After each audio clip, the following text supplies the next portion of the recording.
The drywall dust in my lungs tastes like the last 21 years of my life, gritty, persistent, and impossible to wash away completely. I'm Rob Hayes, 45 years old, and I've built my existence one calloused handshake at a time. My truck's dashboard clock glows 6:47 p.m.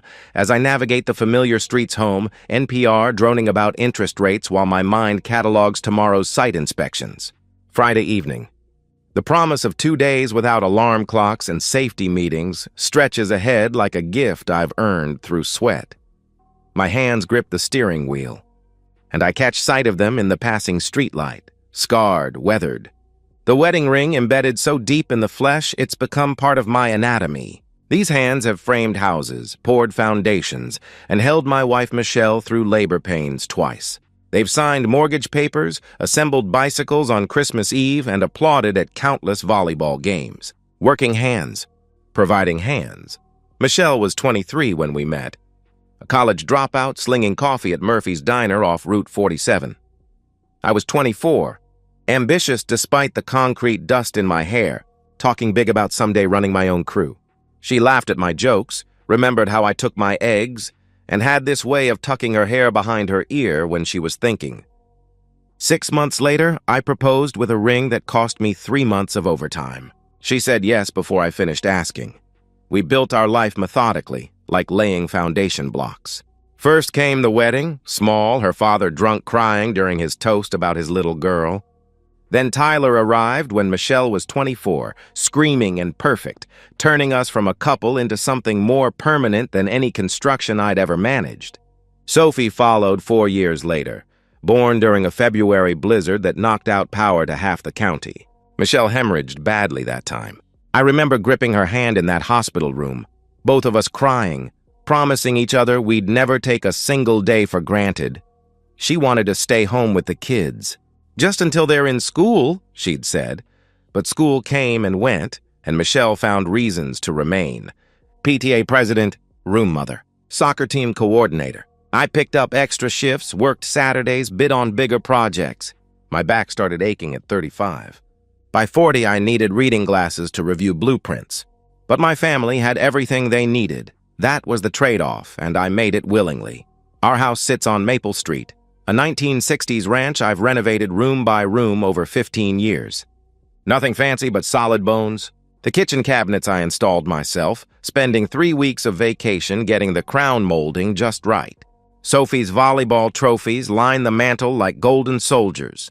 Regionals, states, MVP awards.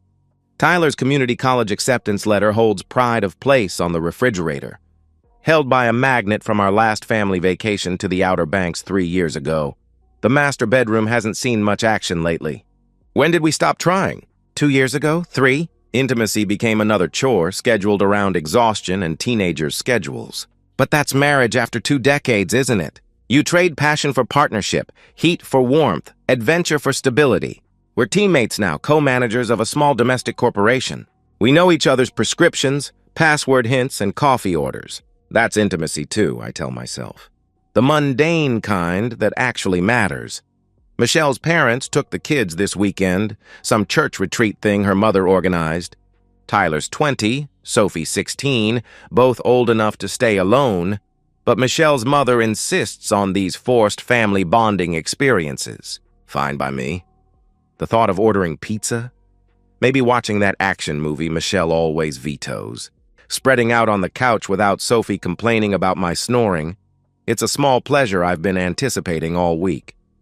The sun's setting as I turn onto our street, painting the suburban landscape in shades of fool's gold. Michelle's Corolla sits in the driveway, silver paint dulled by winter road salt I keep meaning to wash off. The living room lights are on, casting yellow rectangles onto the front lawn I'll need to mow soon. Everything looks exactly as it should, exactly as it has for thousands of evenings before this one. But something feels wrong. I can't name it. Maybe it's the way the curtains are drawn despite the nice evening. Maybe it's that Michelle's car is parked crooked like she was distracted. Or maybe after 21 years, you develop a sixth sense for when your life is about to implode. My work boots thud against the front steps. Concrete dust falling like ash from the treads. I turn the doorknob, unlocked, unusual, and step into the home I've maintained with these battered hands. Michelle sits at our kitchen table, the one we bought at an estate sale our first year married. Her hands are folded like she's praying, but her face holds that unnatural composure I've only seen twice before, when she told me her father had cancer, and when she miscarried between Tyler and Sophie. "We need to talk," she said. My stomach drops through the floor I refinished last summer, and I know with absolute certainty that the next 10 minutes are going to destroy everything I thought I'd built. I lower myself into the chair across from Michelle, my joints protesting after 10 hours on site. The kitchen still smells faintly of this morning's coffee, but something else hangs in the air, the antiseptic scent of rehearsed words about to be deployed. "Rob," she began, saying my name like it's a foreign word she's practicing. I've been thinking about this for a long time. "Thinking about what?" I asked. But I already know. Some primitive part of my brain has been screaming warnings I've been too exhausted to hear. Us. This life. "Everything," she answered.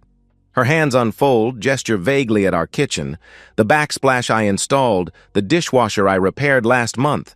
"I'm suffocating, suffocating," I repeat the word, tasting its absurdity. "In the life you wanted? The house you picked? With the kids you wanted to stay home for? That's not fair," she started. "Fair?" My voice cracks. "You want to talk about fair? I've worked 60-hour weeks for 15 years. My knees are shot. My back's held together with ibuprofen and stubbornness. Every overtime hour, every weekend job, every vacation day spent fixing this house, all so you could have what you wanted." "I know," she replied, looking past me, at something I can't see. "And I'm grateful, but... Gratitude isn't love, Rob," she said quietly. The words hang between us like a blade. I want to argue, to remind her of our wedding vows, of Tyler's first steps in this very kitchen, of Sophie's 16th birthday last month, where Michelle cried happy tears. But her eyes are already gone, focused on some distant shore I can't reach. "There's someone else," she announced. The blade drops. "Derek," she continued, saying it like a prayer, and her whole face transforms. 20 years vanish from her features. "His name is Derek Murphy. Murphy. I know that name. Owner of Murphy Marketing Group, those pretentious billboards all over town, drives a white Mercedes. Lives in Westfield Heights, where the houses have circular driveways and homeowners associations that fine you for the wrong shade of beige." "How long?" I managed to ask. 6 months, she admitted. 6 months. While I was installing her new closet organizer. While we celebrated Tyler's acceptance letter. While Sophie won states and Michelle hugged me in the bleachers. "You're sleeping with him," I stated. Not a question. "It's not just intimacy," she insisted, leaning forward, eager to make me understand. "He sees me, Rob. Really sees me. He takes me to gallery openings, wine tastings. We talk about books, travel, art. He has a beautiful house with a pool, a view of the lake. He summers in Italy. He makes me feel..." She searches for the word. "Alive. And I make you feel what? Dead?" I asked. "Not dead. Just..." She looks around our kitchen with barely concealed disgust. "Not this. Not this." 2 words that erase 21 years. Not this modest house I've maintained with my broken body. Not this life we built together. Not this family we created. "It's not cheating when the marriage was already dead," she declared. The statement is so breathtakingly cruel, so perfectly rehearsed, that I actually laugh. A harsh bark that makes her flinch. "Dead. Was it dead when you insisted on that anniversary dinner last month? When you held my hand at Sophie's game last week? When you kissed me goodbye this morning?" I challenged. "I was trying..." she attempted. "You were lying," I cut her off. I stand, the chair scraping against linoleum. 6 months, Michelle. 6 months of looking me in the eye every morning, sleeping beside me every night, letting me believe we were still us while you were planning your escape with some asshole who drives a Mercedes. "I want a divorce," she announced quickly, like ripping off a bandage. "I'm moving in with Derek tonight." "Tonight," I repeated. Another laugh more bitter than the first. "You've got it all planned out." "My lawyer will contact you," she started. "Get out," I ordered. "Rob, we need to discuss..." She tried. "Get out," I roared. She stands, suddenly small in our kitchen. "I'll need to pack," she said hesitantly. You have 10 minutes, I told her flatly. She disappears down the hallway. I hear drawers opening, hangers clattering, the wheeze of suitcase zippers. 10 minutes becomes 20. I don't move from the kitchen, don't help, don't hinder. I just stand there, a statue made of drywall dust and disbelief. She emerges with 2 suitcases and a garment bag. Designer luggage I don't remember buying. Her face is flushed but determined, like she's the victim here, like I'm the one making this difficult. We need to talk about the kids, she began. No, I interrupted. The word comes out flat, final. You want to leave? Leave. But you'll tell them yourself why Mommy decided their father wasn't good enough, why our life wasn't sufficient, why Derek Murphy's pool matters more than their family. That's not, I love my children, she protested. You love yourself more, I stated. She opens her mouth, closes it. For a moment, I see the Michelle I married, uncertain, young, a little lost. Then it's gone, replaced by this stranger who sees my life's work as not this. The door closes with a soft click. No dramatic slam, no tears, no last-minute change of heart. Just the sound of 21 years ending on a Friday night in February, leaving me alone in a house that suddenly feels like a crime scene. I stand in my work boots, concrete dust still clinging to the steel toes. In the kitchen I renovated with these hands she found so inadequate. The refrigerator hums. The clock ticks. Somewhere in Westfield Heights, Derek Murphy is about to inherit my family's destroyer. I realize with crystalline clarity, Michelle didn't just leave me. She left all 3 of us. And tomorrow morning, I have to pick up my children and explain how their mother chose a beautiful house with a pool over everything we built together. The drive to Michelle's parents' house Saturday morning feels like heading to a funeral where I'm both the mourner and the one who has to deliver the eulogy. Tyler and Sophie pile into the truck. Sophie complaining about missing her friend's pool party, Tyler absorbed in his phone. Normal teenage Saturday irritations. They have no idea their world ended 12 hours ago. Why'd Mom not come? Sophie asked, buckling her seatbelt. I wait until we're on the highway, away from their grandparents' house, away from anywhere they might run. Your mother moved out last night, I announced. Tyler's head snaps up from his phone. What? He said sharply. She's having an affair. Has been for 6 months. She's leaving us for someone named Derek Murphy, I explained. That's messed up, Tyler responded, then caught himself. Sorry. No, I told him. That's exactly what it is. Sophie's crying in the back seat, quiet tears that break my heart more than wailing would. Through the rearview mirror, I watch her process the destruction of her universe.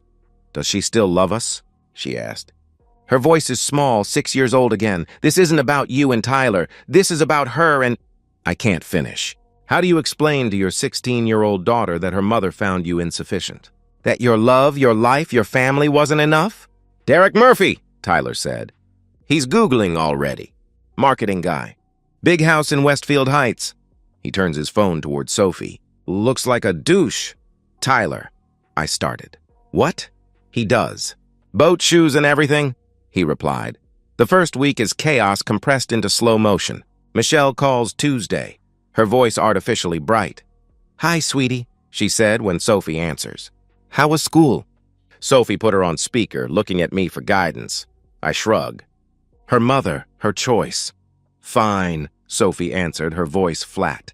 I have a game Thursday. Oh, that's wonderful. I'll try to... Michelle began enthusiastically. Don't, Sophie interrupted. Don't say you'll come if you won't. Sophie, I want to be there, but Derek has... Her mother tried to explain. Sophie hangs up. Michelle doesn't come to the game. Sophie scores the winning point anyway, scanning the bleachers for a face that isn't there. I take photos, send them to Michelle's number. Read receipts show she sees them. No response. 2 weeks pass. Michelle's calls drop to once a week, then every 10 days. They last 3 minutes, maybe 5. She doesn't ask about Tyler's physics project or Sophie's boyfriend drama. She speaks in platitudes. Focus on school.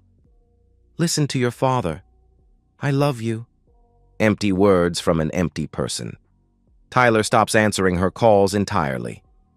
I've got nothing to say to her, he told me, deleting her voicemail without listening. Sophie tries longer, desperate to salvage something. but each call leaves her angrier. She asked if I was eating enough. Sophie reported to me after one particularly brief conversation. Not about my game, not about my friends, not about the history test I was stressed about. Just if I was eating, like I'm a house plant she forgot to water. Tyler's community college graduation is in May. In March, Michelle doesn't call, texts that she'll definitely be there. April.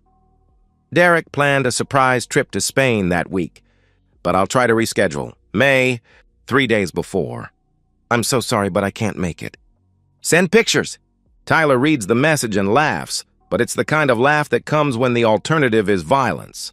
Send pictures, he repeated, of my graduation, that she's missing, for Spain. He deletes her contact from his phone that night. I watch him do it. This boy forced to become a man because his mother chose tapas over his achievement. I become both parents out of necessity. I learn Sophie's pre-game ritual, specific hair elastics, lucky socks, a protein bar exactly 45 minutes before. I master Tyler's preferred study snacks, discover he focuses better with death metal playing softly. I attend every parent-teacher conference, every booster club meeting, every college planning session. The divorce proceeds like Michelle's driving, fast and reckless, focused only on her destination. Margaret Bennett, my attorney, sits across from me in disbelief. She's not asking for custody? At all? Margaret asked. She wants to be free to travel with Derek, I explained, quoting Michelle's lawyer.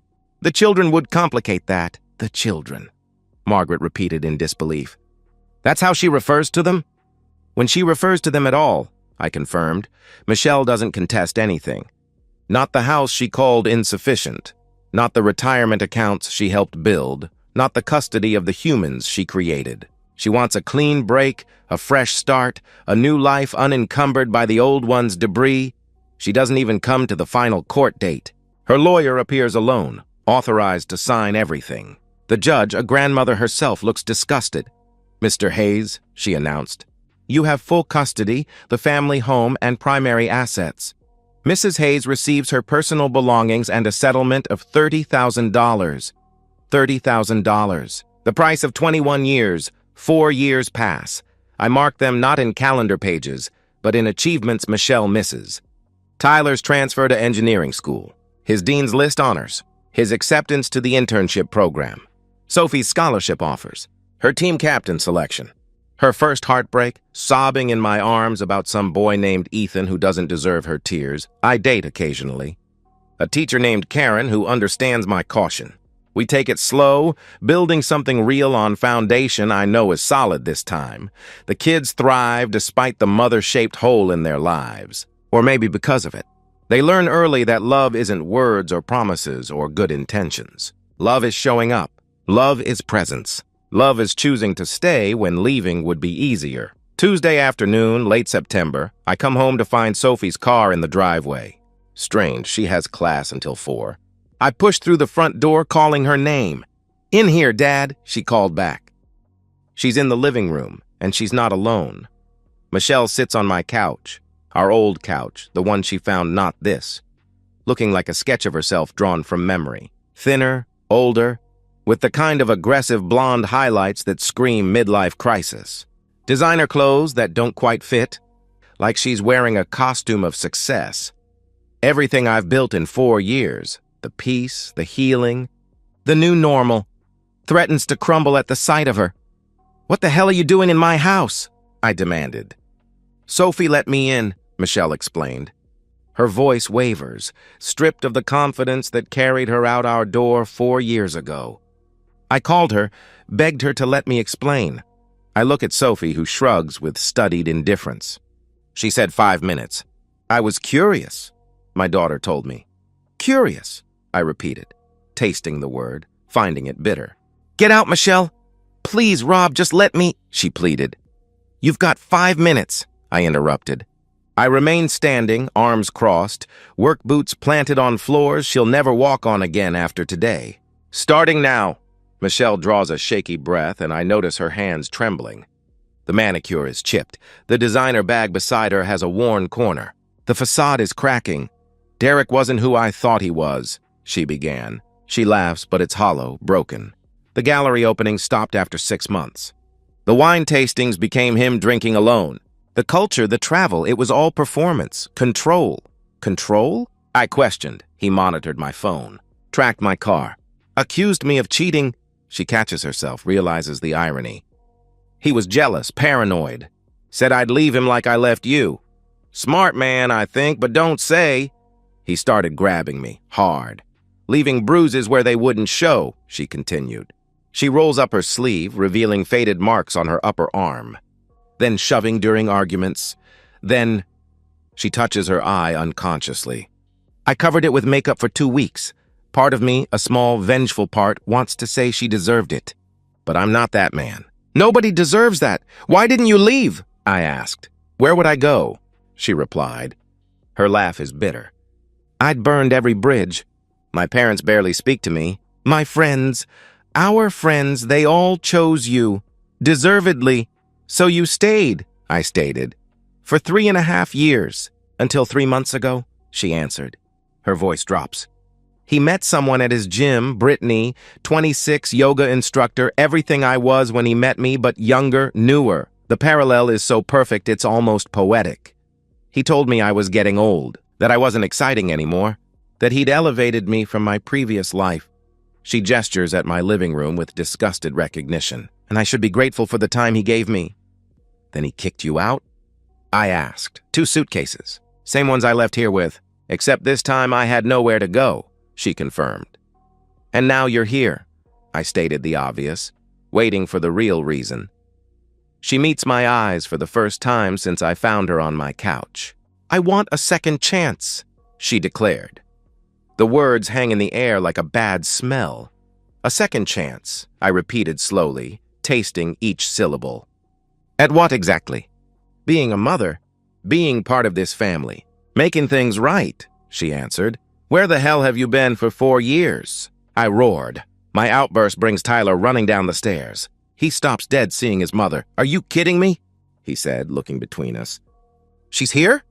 Tyler, please, Michelle started. No, he cut her off. His voice is ice. You don't get to please me.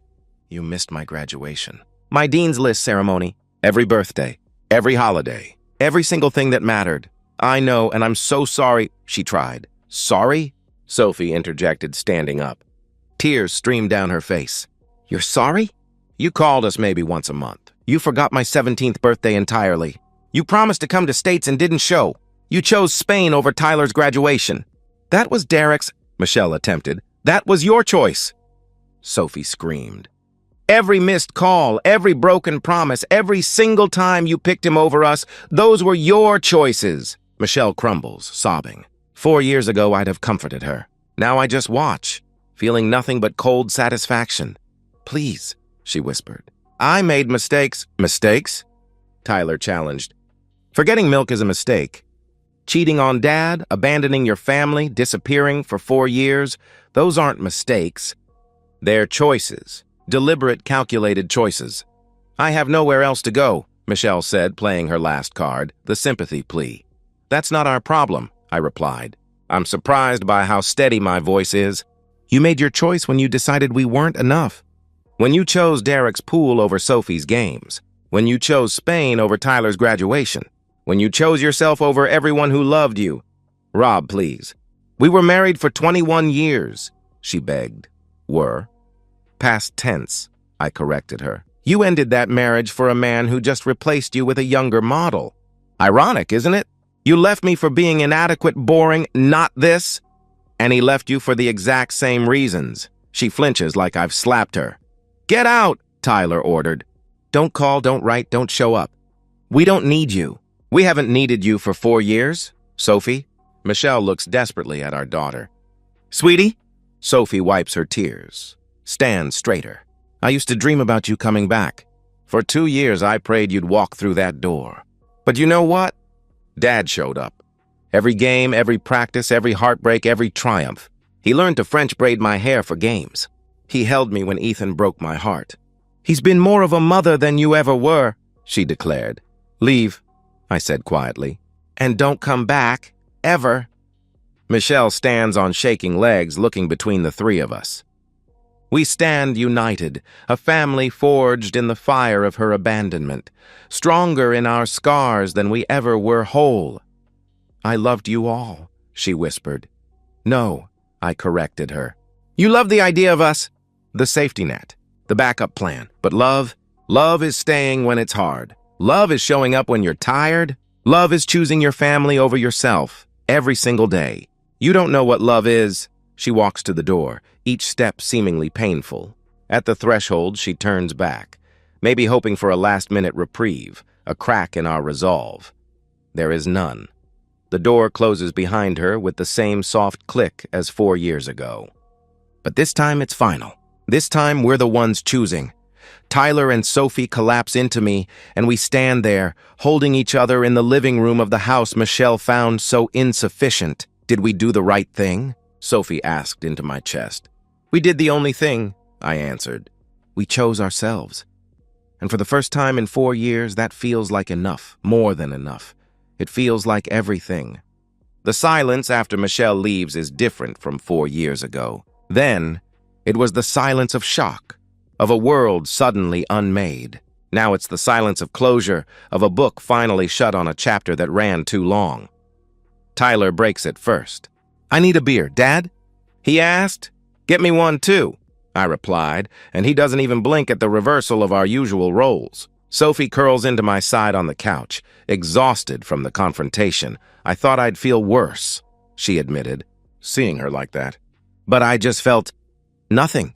That's okay, I told her. Feeling nothing for someone who gave you nothing is healthy. Tyler returns with 3 beers, hands one to Sophie with a raised eyebrow. Don't tell Dad, he said to her while looking directly at me. We drink in companionable silence, processing the last 20 minutes, the last 4 years, the lifetime that led us here. We really don't need her, do we? Sophie asked eventually. No, Tyler answered. We've got each other. We've got Dad. That's all we ever needed. 6 months pass. Through the grapevine, small towns have long memories and longer tongues. I hear about Michelle. She's living in a studio apartment above the Chinese restaurant on Division Street, working as a receptionist at a dental office, the same job she had when we met. Full circle, except this time there's no ambitious construction worker to save her from it. Her parents maintain contact, but it's minimal, obligatory. Her mother told my mother, they still play bunco together, that she can't forgive Michelle for abandoning the grandkids. What kind of mother does that? She'd said, and my mother had no answer. Derek Murphy, meanwhile, is engaged to the yoga instructor. The announcement was in the Sunday paper, complete with engagement photos at his house. That beautiful house with a pool that cost Michelle everything. I've been promoted to senior foreman overseeing multiple sites. The money's better, the hours more predictable. Tyler graduated summa cum laude, landed a position at an engineering firm in the city, but comes home weekends. Sophie's team went to nationals. She was nominated for Player of the Year, and Karen, patient, understanding Karen, has become a constant. She doesn't try to replace anyone, doesn't push for more than I'm ready to give. She shows up consistently and without drama. She cheers at Sophie's games, celebrates Tyler's achievements, and fits into our life without trying to remake it. She's good for you, Tyler told me one Sunday dinner. Karen in the kitchen with Sophie learning to make my mother's lasagna recipe. She sees you, Dad. Not what you can provide, not what you represent, just you. One final attempt comes from Michelle, an email forwarded by Tyler to Sophie and me. Pages of apology, self-recrimination, pleading for just one more chance to make things right. She claims she's in therapy, that she understands now what she threw away, that Derek was a narcissist who manipulated her, though she takes full responsibility in the same paragraph where she blames him. Tyler and Sophie read it together over coffee while I cooked breakfast. I watched them. These adults my children have become, weighing their mother's words. What do you think? Sophie asked Tyler. I think she's scared of being alone, he answered. I think she realizes she traded a family for a fantasy, and now that the fantasy's gone, she wants the family back. But that's not how it works. Should we respond? She wondered. Tyler looks at me. I shrug. Their mother, their choice. They delete it without answering. That afternoon, there's another of Sophie's games. Karen and I sit in our usual spot, Tyler beside us despite having driven 2 hours after a long week. Sophie's team is down by 3 points in the final set. She's captaining like a general, setting up plays, encouraging teammates, never giving up. She serves an ace, then another. Sets up the middle hitter for a kill. Blocks their best player at the net. The crowd's on its feet as she serves for match point. The ball flies over the net, their libero shanks the pass, and Sophie's team erupts. In the stands, we're screaming ourselves hoarse. Tyler films on his phone, Karen jumps up and down, and I feel something I haven't felt in years. Complete. Not perfect, but complete. After the celebration, as we're heading to dinner, Sophie asks, "Did you see that serve? The second ace?" "Incredible," I told her. "You've been practicing that topspin every day after practice." "Like you taught me. The extra work when no one's watching makes the difference when everyone is," she replied. "That's when it hits me. Everything I tried to teach them about work, about showing up, about commitment, they learned it. Not from my words, but from watching me rebuild our life from rubble, from seeing me choose them every day even when it was hard, especially when it was hard." At dinner, Tyler raises his glass. "To Dad, for being both parents when one wasn't enough," he toasted. "To us," I countered. "For being a family when it mattered." We toast, and I catch Karen's eye. She's smiling, understanding she's witnessing something sacred, a family that chose itself. Later, alone in the house Michelle found so insufficient, I stand in my kitchen. The same kitchen where my marriage ended, where my children confronted their mother, where we closed the door on someone who saw us as a backup plan. I think about Michelle in her studio apartment, living with choices that can't be unmade. There's no satisfaction in her downfall, just a sort of distant pity. She had everything, a devoted husband, incredible kids, a solid life built on real foundation. She traded it all for an illusion of something better, and now she has nothing but regret and dental appointment reminders. But that's not my concern anymore. My concern is Tyler's new project at work that he's excited about. Sophie's scholarship applications. Karen's suggestion that we take a vacation, all of us, somewhere with a beach and no memories. The kitchen faucet that needs replacing. The life that continues, richer for having been tested. I don't need Michelle's apologies or explanations. I don't need closure beyond what we've already achieved. I certainly don't need someone who saw me as inadequate until someone else found her the same way. What I need, I already have. 2 kids who chose loyalty over abandonment. A partner who values presence over promises. Work that matters. A home that's sufficient because we fill it with something more valuable than marble countertops or pools. Michelle thought she was upgrading to something better. Instead, she taught us all a fundamental truth. The backup plan isn't the person you return to when your first choice fails. The backup plan is what you build when someone shows you that you were always their second choice. And what we built, Tyler, Sophie, and I, isn't a backup anything. It's everything. It's enough. It's home. I turn off the kitchen light and head to bed, ready for tomorrow. There's a site inspection at 7, Sophie has practice at 4, and Karen's coming for dinner. An ordinary day in an ordinary life that Michelle found so unbearable. But there's nothing ordinary about people who show up. Nothing ordinary about love that stays. Nothing ordinary about a family that chooses itself. Every single day. And that's not just enough. That's everything I need. And so, we've reached the end of today's story. Was it what you expected, or did it take a twist you didn't see coming? I'm curious to hear your thoughts. Share them in the comments below, and let's get a conversation going. If this story kept you hooked, make sure to hit that like button. And if you're new here or just haven't subscribed yet, now's the perfect time to join our community. I bring you fresh, captivating stories every day, so click that subscribe button and turn on notifications so you never miss out. Thanks for watching, and I'll see you in the next one.